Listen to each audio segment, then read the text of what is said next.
Blender's controls tend to be a little bit different from a lot of the programs that you'll be used to. As a result of this, when you first start Blender, it can be a little bit tricky to learn. I know that was certainly the case for me when I started to learn Blender. To move around your view, you hold middle click, you hold the middle mouse button, and then you can drag around like this. You can pan around your screen by holding shift and then middle clicking. You can also use your number pad to navigate around your view by pressing either 8, 2 will move you like this, kind of adjust the angle, and by pressing 7, top view, 9, bottom, 3, and you can move different sides. And 0 is the camera. And this should allow you to navigate your view very easily. Right click is used to select objects. So you can select the camera or the cube. Left click is used for moving around your 3D cursor, which becomes very handy later. We can add more objects by pressing either Alt-A and selecting an object to add. Say we want to add a cylinder. It'll add the object where the 3D cursor is.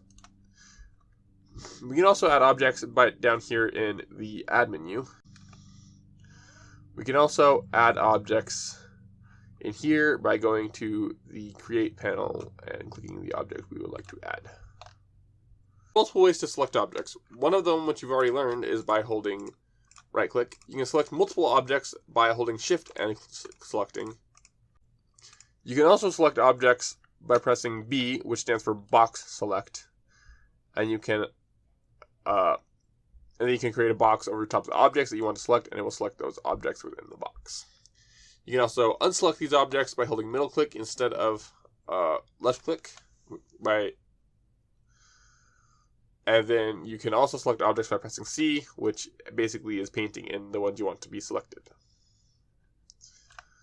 You can also unselect objects by holding middle click when you are painting with this tool.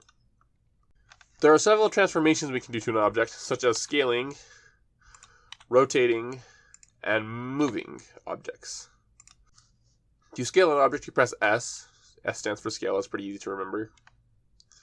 And we can change the size of it. And to apply it, we left click. And to cancel a scale, we right click. And it will cancel the transformation.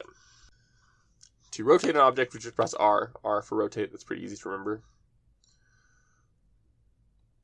And we can rotate our object. If we press R again, we get this cool little thing here where we can adjust the rotation in a slightly different way.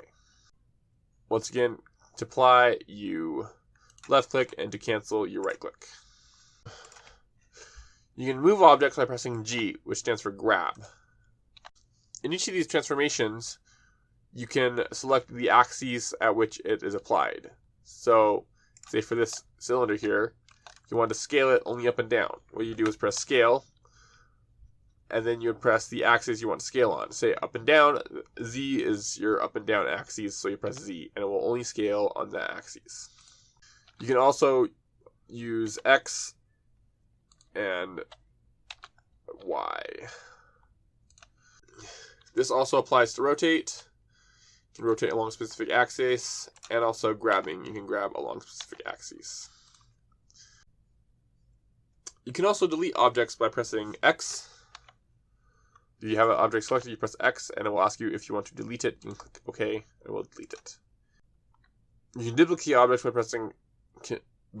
holding Shift and then pressing D. And with that, you should be able to have some fun trying out all the different buttons, seeing what buttons do what. I highly recommend this. This is part of how you learn Blender, is by just pressing things, just seeing what they do, just like this, and seeing what the objects are.